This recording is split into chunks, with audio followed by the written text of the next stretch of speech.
Welcome, in front of me is LENOVO ThinkPad T495, and in this video I will show you how to change wallpaper on this laptop.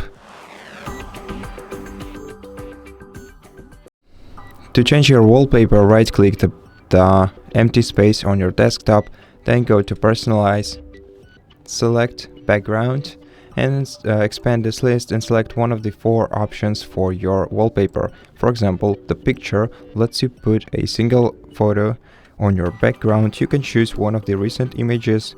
The default recent images are the photos presented to you by Microsoft.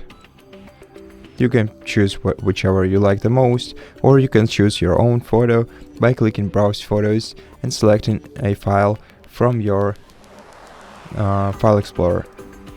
You can also choose a fit for your desktop image by expanding this list and selecting the one that you like the most.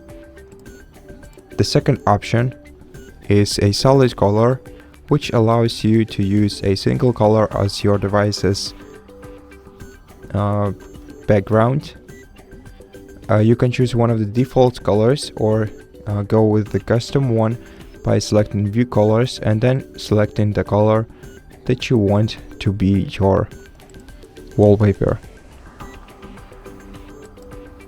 The third option is a slideshow, and to use slideshow wallpapers, you have to click Browse and select the folder with photos, and each of these photos will stay stay in your background as a wallpaper for some amount of time. Now you can change the frequency of the pictures changing by expanding this list and selecting the value that you want.